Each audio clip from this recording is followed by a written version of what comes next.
Bismillah, alhamdulillah, wa salatu wa salamu ala rasulillah wa ala alihi wa sahbihi wa wala ma ba'd. Usually Tuesday we have our Q&A, so inshallah we have our 4 questions for today.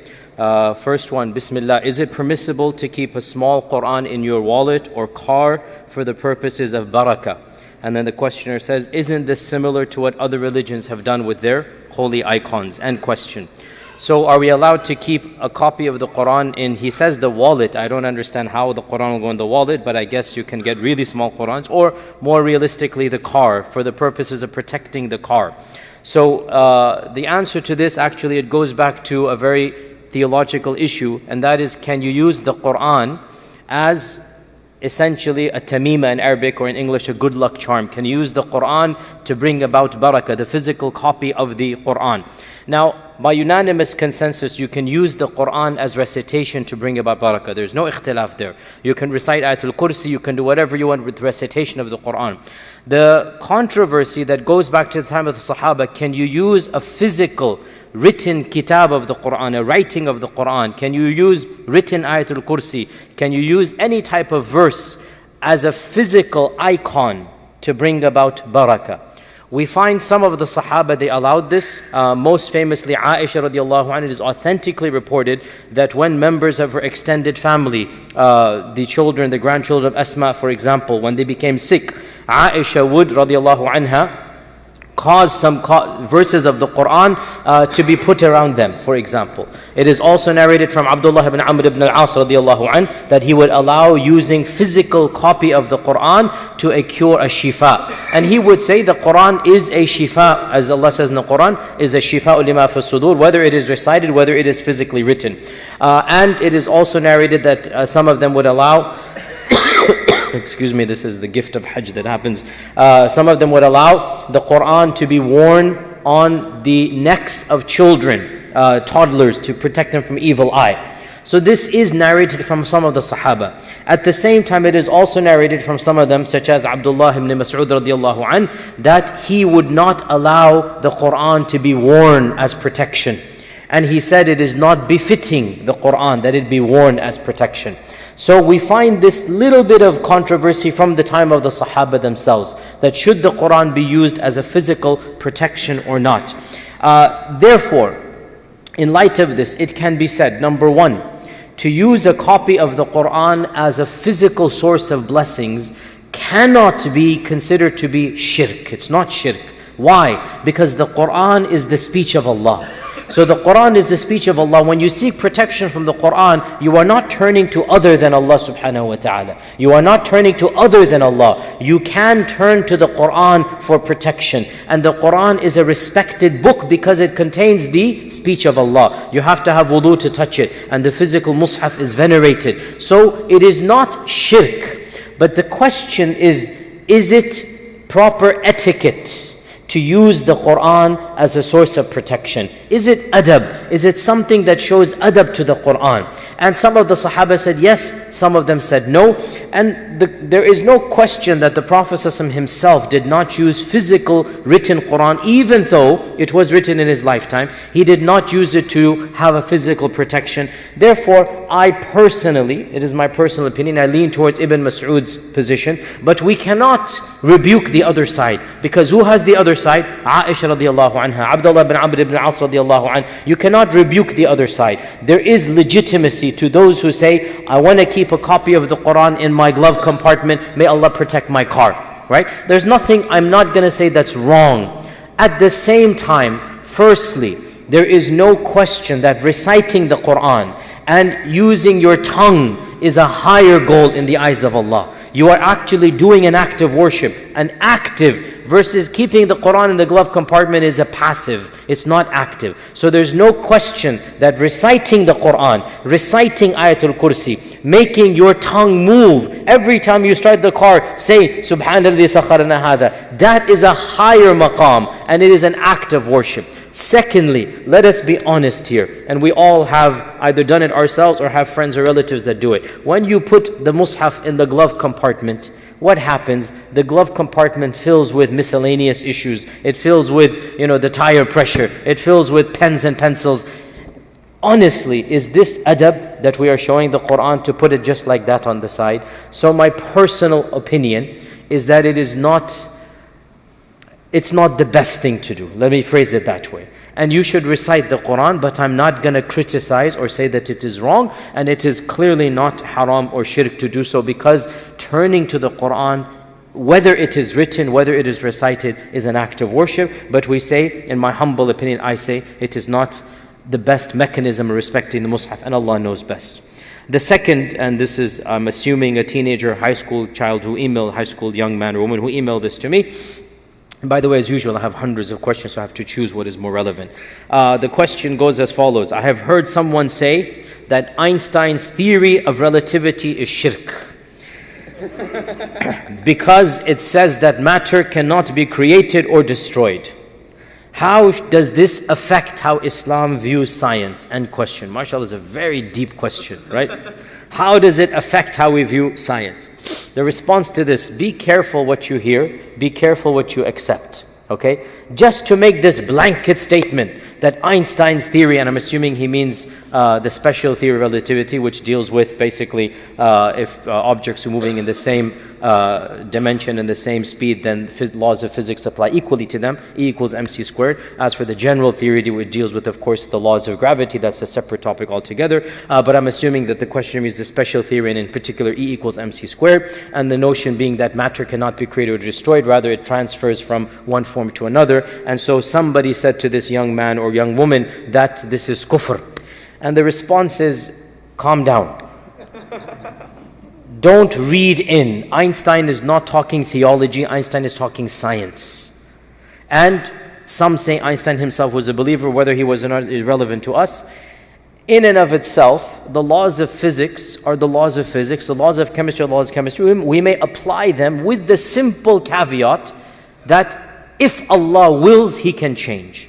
And I don't think any believing scientist would have any problem with this caveat, that Allah Azza wa Jal has the power to change, but generally speaking, Allah allows the course of nature to go. That's why a miracle is a miracle, because the miracle goes against the course of nature. A miracle conflicts with the course of nature. Therefore, a miracle is a very rare event, because in general, Allah allows the laws of physics to have the laws of physics. So, inherently, there's nothing wrong with Einstein's theory as long as we acknowledge that it is Allah subhanahu wa ta'ala who has instituted it, and if Allah wants to, then Allah can make a change if and when Allah subhanahu wa ta'ala wills. As also, before I move on to the third question, please, my dear intelligent Muslims, please do not make a mockery of our religion. Learn from history, learn what Christianity did to science, and don't do the same.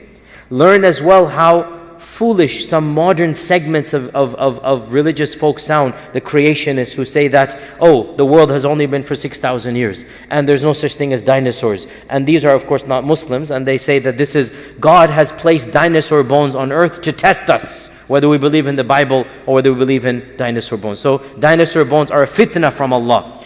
We should not sound like them. We are more intelligent than that. You know, my PhD was about reconciling reason and revelation in the writings of Ibn Taymiyyah. 10 volumes Ibn Taymiyyah wrote. How do we reconcile aql with naql? And his main point is so beautiful. He says Allah created the creation and Allah sent the Quran. Both are from Allah. How can there be a conflict? Both are from Allah. How can there be a conflict? So his basic premise of the 10 volumes is there can never be a conflict with actual science, with actual rationality, and with the Quran. It's impossible. If there's a conflict, the conflict is in your understanding of one of the two. Either you understood the Quran wrong or you understood science wrong. There cannot be an actual conflict between the two. And that's something that I firmly believe. The one who created the creation and the one who sent the Quran, that is the same entity, that is Allah subhanahu wa ta'ala. There can never be an actual conflict. So be careful and be precise in your wording and learn. And that's why I have a very long lecture about evolution. Maybe one day we'll talk about it. And even in that series I said I'm speaking as a Muslim theologian, not as an evolutionary biologist. Let every person know his or her realm. Let the scholar of Islam speak in the role of scholar of Islam, and don't speak as a chemist or a physicist or a biologist. And let the chemist or physicist or biologist who is a practicing Muslim know what the Quran and Sunnah allows, and then speaks within that paradigm. Bottom line, there's nothing wrong with Einstein's theory of relativity in and of itself, and so too with the vast majority of laws of physics and chemistry and biology. Perhaps one or two issues are potentially problematic, and for those it is a time for other discussion, and Allah knows best. The third question is always about Islamic fiqh, and so the fiqh question I chose, I combined many questions in one. Vanilla extract, alcohol in food, and kombucha tea. Who knows what kombucha tea is? Who has tasted kombucha tea? Who has tasted kombucha tea? Not a single person, come on. Okay, is it tasting good or not? Not very good. Saraha, he doesn't like how it tastes. Okay, now is it halal or haram? That's my question. Okay, I asked you how it tasted, now I'm going to ask you. So I'm combining a lot of questions into one. And in this question is basically about having minute quantities of alcohol in one's food. Now, realize this is a very complex topic. I'm going to try to summarize it inshallah in 5 minutes. The basic rule, our Prophet ﷺ said, hadith is in Sunan Nisa'i, مَا أَسْكَرَ كَثِيرُهُ فَقَلِيلُهُ حَرَامٌ. This is the basic maxim or principle that is coming from the tongue of our Prophet ﷺ. Memorize it. It is a hadith and it is a rule of fiqh.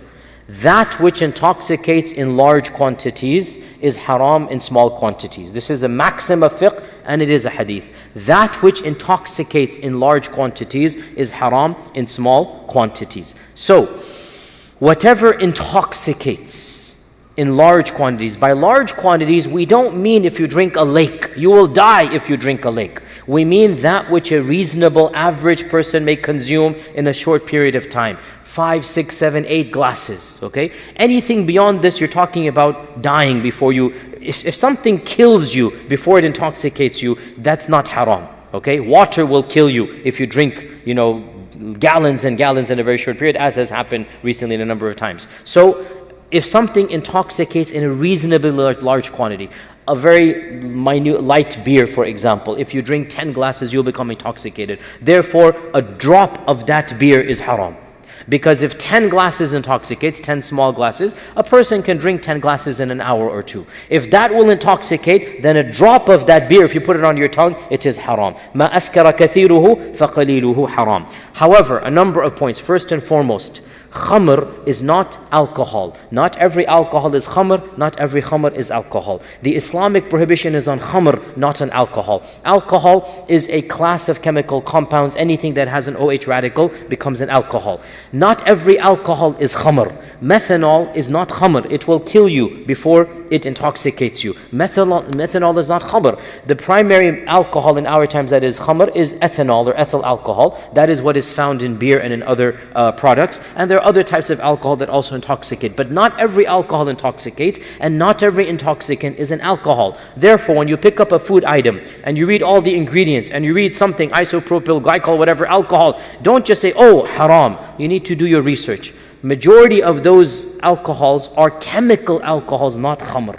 What is clearly intoxicating or potentially intoxicating is ethanol or ethyl alcohol, both the same thing. So, not all ethyl alcohol is haram as well. Why? Because if the quantity of ethanol is so minuscule that it will not intoxicate you, then it is not khamr, even if there's ethanol in there. And the classic example for this is vanilla. See, we need to look at what is the purpose of that ethanol as well. Vanilla is a chemical compound that is found in a particular substance, the vanilla fruit or nut. It is extracted, that is a taste.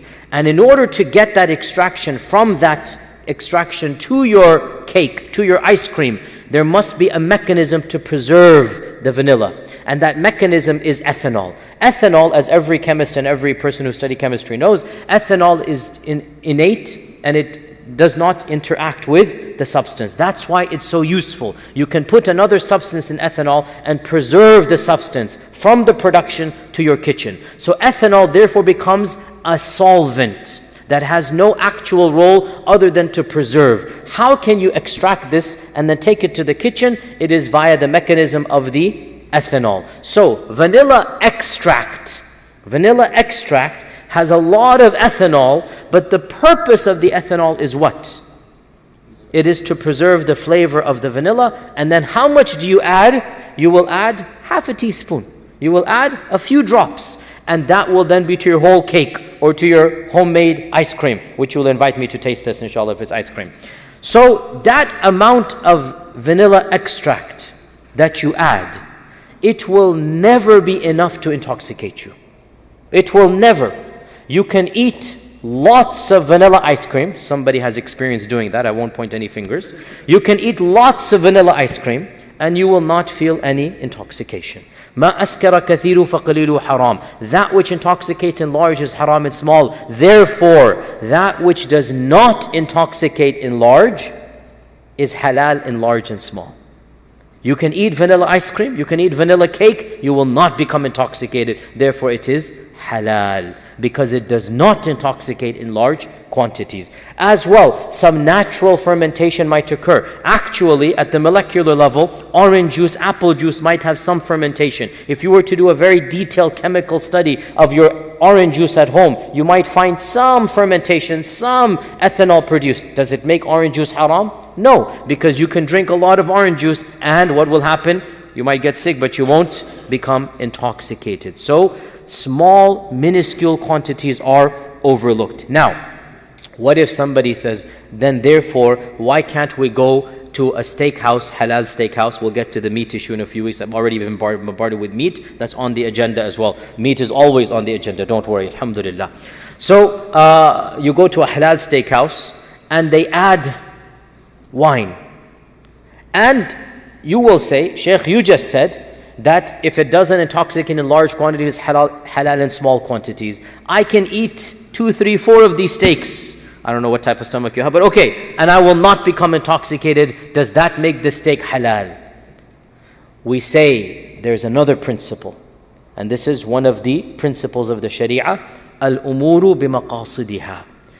Actions are judged by their intentions. This is actually the first principle in a science called the qawa'id, or the maxims of fiqh. There's a branch of Islamic studies called the maxims of Islamic law. The number one maxim, the first maxim is you judge actions by the intention. So, we do not say the ruling of vanilla extract is the same as the ruling of meat in which vodka or rum has been added. Why? Because what is the purpose of the ethanol in the vanilla extract? It is to preserve the flavor of the vanilla and to make the ethanol irrelevant. What is the purpose of adding wine into the meat? To get the taste of the wine. Al-umuru bimaqasidiha. We do not say the same ruling applies. And so we say the one is halal, vanilla, and the other is haram, because the goal there is to taste the vodka or the rum or the wine, whereas the goal here, actually ethanol is inert. You don't even taste the ethanol. The point is to taste the what? The vanilla. So to conclude this, we say, number one, first thing, you look at, first thing, is it khamr? And khamr is that which intoxicates the mind. If it's not khamr, it's halal. So we look at the ingredients. Not every alcohol is khamr. Not every khamr is alcohol. There are certain khamrs that are not alcoholic, right? Number two, does consuming it in a reasonable quantity intoxicate? If it does, then it is haram. So if you eat whatever, marijuana cake, you have these marijuana, cookies, right? You have the cookies, huh? Oh, sorry, brownies. People know better than I do. I don't know this as well as some of our other brothers do. Okay, so the khabir knows, mashallah, his products better. So our brother knows his brownies and not chocolate chip cookies. My mind went to cookies, but he says, no, it is sold only as brownies. But how do you know? Maybe somebody sells it as cookies. But anyway, so brownies. If you have these brownies, that will make you high. And if you have to eat 6 or 7 brownies to get high, can you eat a piece of brownie? Yes or no? No. Based on what? ما أسكر كثير فقليل حرام. Clear? Okay. Now, vanilla cake. You can eat and eat and eat. Will you get high? No. Then you can eat cake. Okay? That's the second principle. The third principle, even if it doesn't intoxicate you, you then go to the rule number 3. Why was it added? Maqasid. What was the goal of adding? If it was added to be a secondary product, to preserve the flavor of the vanilla, we say it's overlooked because At-tabi'u tabi', there's another principle. That which is, anyway, I mean, this is basically you look at the, but if it was added for the taste, we say no, that was the intention, so we then say it is not allowed. Is that clear? Therefore, vanilla, is it halal or haram? Yes or no? Halal. Kombucha tea, what did I say about it? Huh? I didn't say anything. Very good. Why didn't I say anything? Because some varieties of kombucha tea, especially the homemade brews, are actually intoxicating. However, the kombucha teas that are sold in the market by law, because they are because they are sold as non-alcoholic products, by law, they are not allowed to be intoxicating. Therefore, we can say that those teas, and what is kombucha tea? It is essentially, for the ahnaf here, it is like the nabidh. It is similar to nabidh, where you allow something to be fermented only for a little bit and then you stop it, right? And nabidh is a classical drink that the Hanafis allowed and the others did not allow. And the kombucha tea is something similar. It's a natural fermentation that is stopped. It's not allowed to go all the way. Just a little bit is done, and its main purpose is probiotics, they say. I have not tasted it. You guys are, mashallah, more experienced in cookies and vanillas and whatnot. No, vanilla, sorry. I am experienced in vanilla, no problem. I am the khabir in vanilla. I am the sheikh of ice cream, no problem, yes. But other things, I'll leave it to you guys, no problem. So, kombucha, inshallah, it is halal if it is sold in the marketplace. As for the one who makes it at home, I cannot give a verdict because sometimes those who brew it at home, they allow it to ferment more than it should be. As for the one that is sold in the market, inshallah, it is halal. Nonetheless, the level of the level of ethanol needs to be just monitored, even though according to our government's laws, it is not allowed to sell kombucha tea unless the amount of ethanol is insignificant, in which case it would be halal to do. Allah knows best. The final question, number 4, was always miscellaneous. Somebody asked me, how do we reconcile going to Western courts, especially in marital or divorce issues, when it conflicts with Islamic law? This is again a very, very deep question, and perhaps we'll have a longer session about this. However, realize that this question, number 1, it is generally theoretical and not practical. Why? Because we do not have any legislative power. It's just talk. In the end of the day, the legislative power belongs to the country that you're living in. And number 2, generally speaking, people who go to the courts are not interested in Islamic law. So a couple is having an argument or issue, or 2 people are having an issue, they go to the court, they're not interested in what a faqih or a qadi or a sheikh has to say, they've already decided it. Thirdly, this issue is highly problematic as well because the far right loves to jump on this and to claim that us Muslims are not patriotic. And you probably are aware, a few years ago there was an arbitration court here in Dallas, and national media jumped on it. Oh, Sharia is being applied in Dallas. There was Fox News, CNN, everybody went berserk. And what was it? It was a family arbitration, little court, little room where the imam would arbitrate between husband and wife, and the national media went berserk on it. So I have to be very careful because everything I say can and will be used against me in Fox News. You have to be really careful how things are said over here. And we have to realize as Muslims, we really need to educate ourselves, subhanAllah. We Muslims, we have to educate ourselves. Do you know that our Jewish cousins in this country, they are operating a parallel system of courts for the last 50 years. And it is institutionalized, it is ratified by the government, it is completely legit, but nobody raises an eyebrow.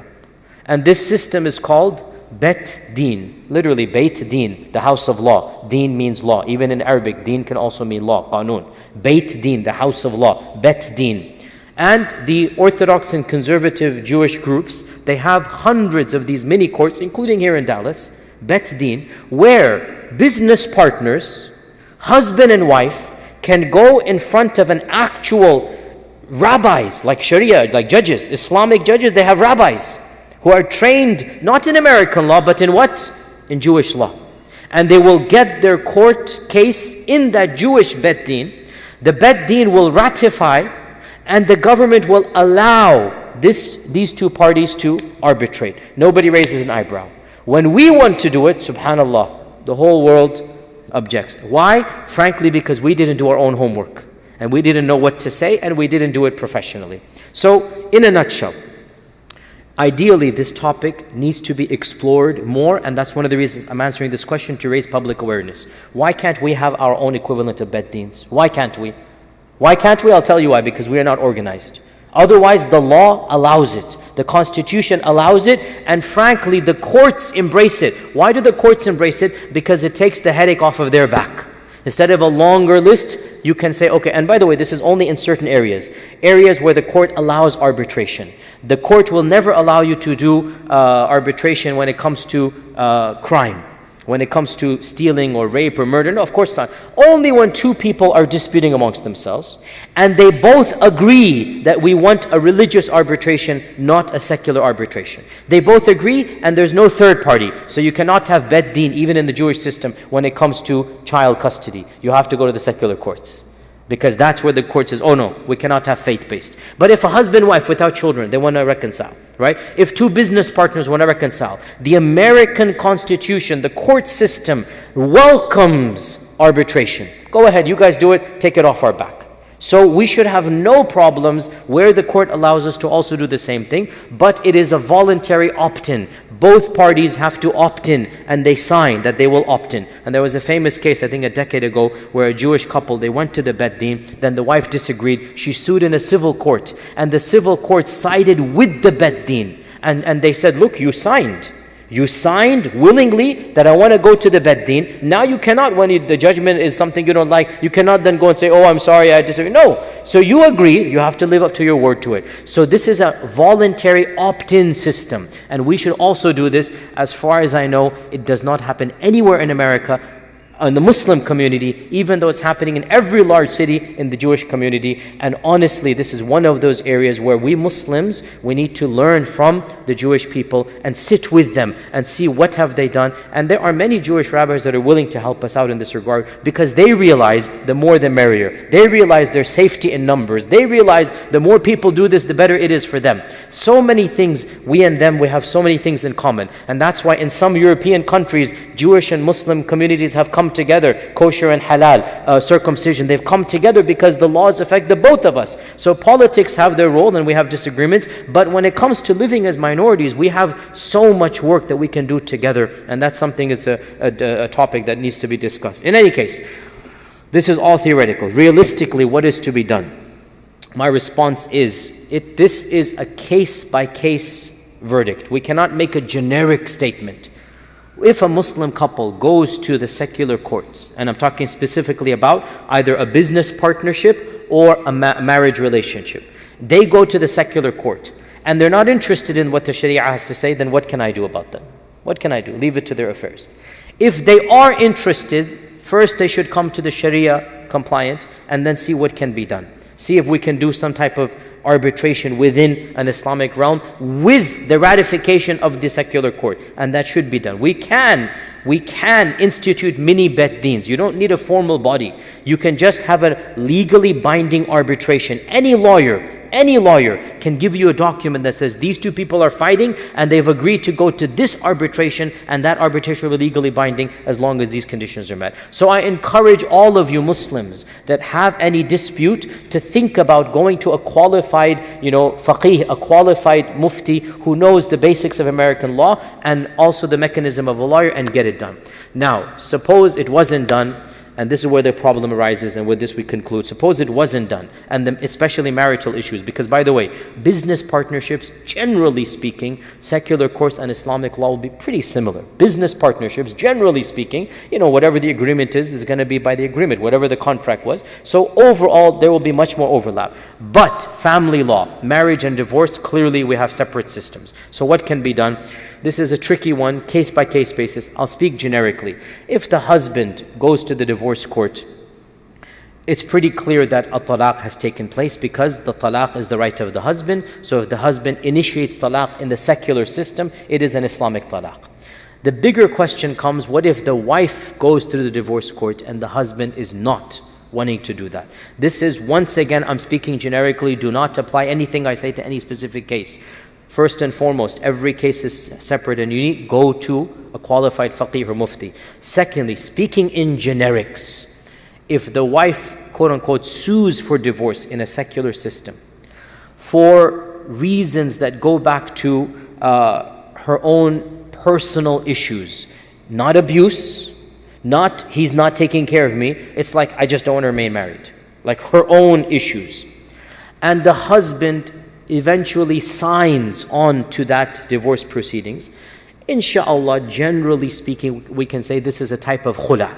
This is a type of khula', which is an Islamic mechanism of divorce that comes from the woman. So she is suing for divorce for personal reasons. She's not saying he's beating me up. She is not saying he's not maintaining. She's simply saying, I don't like the guy. I don't want to remain married to him. That's her personal choice. In Islamic Sharia, this is called khula'. And khula' has its rulings and ahkam and whatnot. So if the husband signs on, this is a type of khula', no problem. More complicated, and therefore I'm not going to give a generic verdict. What if she says he's beating me? What if she says he's not taking care of me? What if she says he's abandoned me? And then she goes to the Islamic court and then successfully gets divorce. And the husband, which unfortunately is not uncommon, is simply a bad person. And he's simply not showing up to the divorce, and he simply allows the court to do whatever. Is this talaq or not? And the response to this, the fiqh council has said, in such cases, the lady should come to the local scholar, a faqih, an alim, present her case, and if he sees that there is validity, he may grant the Islamic divorce on top of the secular one. Right? So he will look, and the most classic example, abandoned husband. This is the most classic example, right? The husband is just a nasty person. He leaves the wife, says, I'm not going to divorce you. Whatever, you know how it goes in our culture. I'm not going to divorce you. You go and see what you can do. What can she do? Miskina, she doesn't have anything. She goes to the secular. She sues for divorce. She's successful. But Islamically, the nikah hasn't been broken. So what fiqh council has said, this lady should come to a reputable cleric, a alim, a sheikh. He should examine, verify that this man has indeed abandoned her. This man is indeed not taking care of her. And then on top of that, he will then say, yes, this man has not fulfilled his duties. He should try to contact, as is the Islamic case, hear his side of the story. If the man verifies that, you know what, he's just being an evil person, the shaykh may then add on and say, yes, the talaq has taken place. And then essentially ratify the secular divorce. Now, what if it cannot be ratified? That's where the gray area comes, and I cannot give a generic fatwa, case by case basis. But the bottom line, we need to work within the system. And by the way, the Maliki school, and it is the most advanced school when it comes to fiqh of minorities, because the Maliki school flourished in Andalus after the collapse of the Nasirid dynasty. For 200 years, the Muslims were a minority. So Maliki fiqh developed many laws about what should Muslims do in minority situations, and they were the ones who said, when there is no Islamic system, when there is no Islamic qada, then every community will appoint its own scholar to act as the qadi, enforced by the community. The community will then, there is no judgment from Islamic state now. So what does one do? The Muslim community will say, this is our committee. What the committee says will go. So that we should do the same in this community as well. In every community where we have a group of ulama, 2-3, generally 2-3 is good because one person might be mistaken, 2-3 you do that, and they will then decide these family matters and base it based upon that. And Allah subhanahu wa ta'ala knows best. Inshallah, tomorrow we have our lecture, Imam Nadeem is making fun of me by saying we already have a qadi. No, my name is Qadi, but I am not a qadi, okay? That is an appointment that needs to be done, okay? Inshallah, tomorrow we have our lecture about the science of Judgment Day between Maghrib and Isha, and inshallah next week we'll continue our Tuesday class. Assalamu alaikum wa rahmatullahi wa barakatuh.